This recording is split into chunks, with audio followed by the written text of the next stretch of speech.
আপনারা জানেন গত ৯ ফেব্রুয়ারি অনেকটা তাড়াহুড়ো করে গোপনীয়তার মধ্যে যুক্তরাষ্ট্রের সঙ্গে এগ্রিমেন্ট অন রিসিপ্রোকাল ট্রেড বা এআরটি নামে একটি বাণিজ্য চুক্তি সই করেছে তৎকালীন অন্তর্বর্তীকালীন সরকার বা ডক্টর ইউনূস। আর এখন এই চুক্তিতে কৃষিখাত ধ্বংসের নীলনকশা হিসাবে অভিহিত করে রাজপথে নেমেছে কৃষক নেতারা। কেন তারা এতটা ক্ষিপ্ত? বাংলাদেশ ক্ষেতমজুর ও কৃষক সংগঠন যে দাবিগুলো তুলেছে সেগুলো শুনলে আপনিও চমকে উঠবেন। যেমন পকেট কাটার আয়োজন, আমাদের বাধ্য করা হচ্ছে $3.5 বিলিয়ন মার্কিন কৃষি পণ্য কিনতে। বিষয়টা একটু ভেবে দেখছি আমরা। এর মধ্যে রয়েছে লাখ লাখ টন গম, সয়া আর তুলা।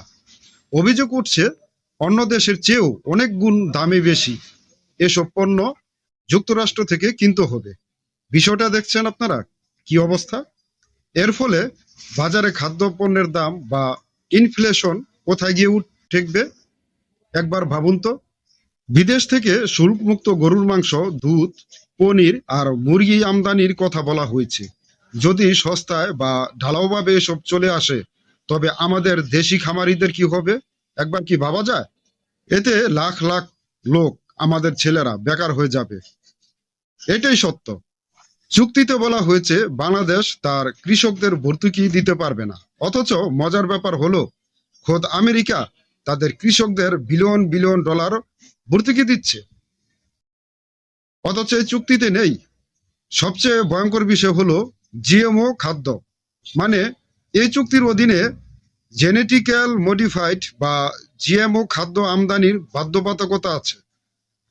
আরো ভয়ঙ্কর কথা হলো প্যাকেটের গায়ে নাকি লেখাই যাবে না যে এটা জিএমও, অর্থাৎ আপনি কি খাচ্ছেন তা জানার অধিকারও হয়তো আমরা হারাচ্ছি। সবচেয়ে আশ্চর্যের বিষয় হলো এই চুক্তি নিয়ে নতুন নির্বাচিত সরকার অর্থাৎ বিএনপি সরকার এখনো চুপচাপ কেন রয়েছেন আমরা তা জানি না। তাই কৃষক সংগঠনের নেতারা এখন সাধারণ ছাত্র জনতাকেও ঐক্যবদ্ধ হওয়ার আহ্বান তারা কিন্তু অলরেডি জানিয়ে রেখেছেন বা জানিয়েছেন।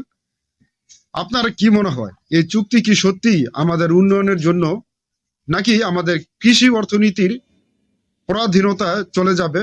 আমরা বাংলাদেশ সরকারের নিকট আকুতি করব, সাধারণ জনগণ হিসাবে আমরা এই কথাই জানাবো, চুক্তিটি আপনারা একটু ঘেঁটে দেখুন। যদি চুক্তিটি আমাদের দেশের এবং জনগণের পক্ষে, স্বার্থের পক্ষে হয় তাহলে অবশ্যই সাধুবাদ আমরা জানাই এবং চুক্তিটি কার্যকর করুন। আর যদি চুক্তিটি আমাদের দেশের ও জনগণের বিপক্ষে চলে যায়, অর্থাৎ নেতিবাচক ভূমিকা পালন করে, তাহলে অবশ্যই চুক্তিটি আপনারা বয়কট করুন এবং চুক্তি ভঙ্গ করুন।